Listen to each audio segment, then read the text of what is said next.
अस्सलाम वालेकुम। मैं इस वक्त हरीपुर हज़ारा में जिस मुकाम पे खड़ा हूँ इसको रंगीला कहते हैं, और ये सिखों के दौर में हरीपुर की ज़मीनों को सैराब करने के लिए एक मंसूबा बनाया गया था अब्बासी का। तो ये इसका नाम रंगीला है। और ये पीछे जो आपको नहर नज़र आ रही है, ये नहर दरिया दौड़ से शुरू होती है, और दरिया दौड़ का पानी जो है डाइवर्ट करके यहाँ पर इस पानी का एक ज़ख़ीरा है, यहाँ पर पानी जमा किया जाता है, और यहाँ से फिर हरीपुर के मुख्तलिफ़ इलाक़ों को तकसीम करके भेजा जाता है। और हरीपुर हज़ारा का जो मैदान है, इसमें जितने भी इलाके हैं उनकी ज़मीनों को सैराब करने के लिए ये पानी इस्तेमाल होता है। तो इसको हम आपको तफसील इसकी दिखाते हैं। ये नहर आ रही है, और ये नहर इस रंगीला का जो रिजर्वायर है, इसमें ये आकर पानी जमा हो जाता है, और यहाँ से फिर वो सामने आपको 7 इसमें पार्टीशन नज़र आ रही हैं। इस पानी को तकसीम किया जाता है, और 7 नालों के ज़रिए ये पानी हरीपुर में फैल जाता है। ये पानी असल में दरिया दौड़ का पानी है, और दरिया दौड़ बिल्कुल इस ये जो रंगीला है इसके साथ आगे किनारे पर ये जो सामने बाग हैं, उन बागों के पीछे दरिया दौड़ यानी एक फरलांग भी नहीं होगा, लेकिन इसके साथ साथ दौड़ के साथ पैरेलल ये नहर आ रही है, और सरायसाला के मुकाम पर ये दरिया दौड़ जो है ये हरीपुर का एक दरिया है, जिसके किनारे पर हरीपुर हज़ारा का शहर वाक़ है, और ये जीटी रोड के साथ पैरेलल दरिया दौड़ बहता है। दरिया दौड़ असल में गलियात में मीरा जानी जो टाप है वहाँ पर उस मुकाम से निकलता है, और ये जाकर पहले तरबिला डैम बनने से पहले ये सिरन में शामिल हो जाता था। यानी ये एक दरिया दौड़ जो है ये सिरन की एक ट्राइब्यूटरी थी, लेकिन अब चूँकि डैम बन चुका है तो वहाँ पर झील है। अब ये दरिया दौड़ जो है ये पढ़ाना की जगह पर, पढ़ाना गांव है, वहाँ पर जाकर ये तरबेला झील में या उससे थोड़ा आगे जाकर तरबेला झील में शामिल हो जाता है। तो ये जो रंगीला आप देख रहे हैं, ये जो अब्बासी की स्कीम है, ये सिखों के दौर में एक जो सिविल इंजीनियर या जो एक कारीगर था जिसने ये मंसूबा बनाया था और ये तमीर किया था, उसका नाम था रंगीला, और वो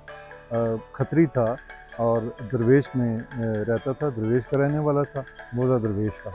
तो उसने ये बनाया था, और ये हम आपको दिखाते हैं। ये आगे इसकी ये जो पानी है यहाँ पर जो जमा होता है इस रिजर्वायर में, इससे आगे ये 7 हिस्सों में तकसीम हो जाता है, और आप देख सकते हैं कि यहाँ पर ये 7 नाले हैं जो हरीपुर शहर के मुख्तलिफ़ इलाक़ों को सैराब करते हैं।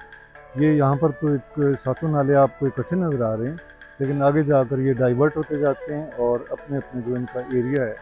जिन इलाक़ों को इससे सैराब करना होता है, ये आगे सिकंदरपुर का इलाका है, टेरी है, उसके बाद फिर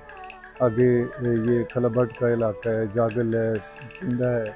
कालिस है, और चोर है, मलक्यार है, और इसके अलावा जो शहर की जो निकासी का इंतज़ाम है, वो सैनिटेशन, उसमें भी यही पानी इस्तेमाल होता है। तो ये उस ज़माने में सिखों के ज़माने की एक स्कीम है जो हमने आपको दिखाई, और इसमें दौड़ का पानी जो है, जब दौड़ में पानी होता है तो उसको डाइवर्ट करके यहाँ पर लाया जाता है। ये जो नहर आपको नज़र आ रही है, ये यहाँ से सरायसाला तक कुछ हिस्सा इसका ज़मीन से बाहर है, और कुछ हिस्सा ज़मीन दोज़ वहाँ से पानी इसका आता है।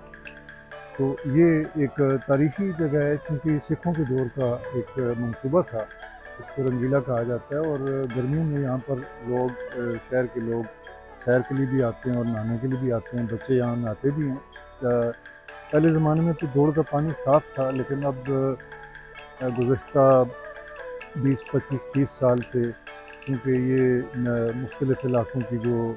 सैनिटेशन का जो पानी है वो भी शामिल हो जाता है, तो उस वजह से पानी गंदा हो चुका है। लेकिन आज से कुछ 30-35 साल पहले اس نہر کا پانی بالکل صاف ہوتا تھا اور لوگ اس کو بعض دیہات میں تو لوگ اس کو پینے کے لیے بھی استعمال کرتے تھے اور کپڑے دھونے کے لیے اور گھریلو استعمال کے لیے بھی پانی استعمال ہوتا تھا. لیکن اس وقت تو ہری پور کی زمینوں کو سیراب کرنے کا یہ ایک پرانا لیکن یہ واحد ایک ذریعہ ہے، ایک سورس ہے، یا ایک اس کا ہری پور پورے کو ڈرین کرنے کا ایک سسٹم جو ہے وہ آج تک موجود ہے، اور یہ اس کا کریڈٹ بھی سکھوں کے دور کو جاتا ہے. ہری پور کی زمینوں کو سیراب کرنے کا یہ منصوبہ رنگیلا یہ سکھوں کے دور میں بنایا گیا تھا، اور یہ اب تک جو ہے یہ پانی کی تقسیم اور پانی کی جو فراہمی ہے زمینوں کو وہ اسی منصوبے کے ذریعے ہوتی ہے. لیکن بعد میں اس کے علاوہ اس دوڑ سے ہی ایک اور نہر نکالی گئی علی خان کے مقام پر. علی خان جو 3 سال سے پہلے ایک گاؤں ہے، وہاں سے وہ نہر جنوب کی طرف جاتی ہے اور جی ٹی روڈ کو کراس کر کے جو ہری پور کا انڈسٹریل ایریا ہے، ٹیلی فون انڈسٹری اور ٹی اے پی کالونی کی جو بیک سائڈ ہے، جو جنوبی سائڈ ہے، وہاں کو سیراب کرنے کے لیے وہ نہر جو ہے وہاں سے پانی جو ہے وہ فراہم کیا جاتا ہے اس علاقے کو. اس طرح سے یعنی ہری پور کی جو زمینیں ہیں ان کو سیراب کرنے کے لیے دوڑ کا یہ پانی جو ہے وہ استعمال ہو رہا ہے. جو ہری پور کا جنوبی حصہ یعنی خانپور کا علاقہ، وہاں پر تو خانپور ڈیم سے چھوٹی چھوٹی نہریں نکالی گئی ہیں اور خانپور ڈیم سے اس علاقے کی خانپور اور پنکٹھا کے علاقے ان کی زمینوں کو سیراب کیا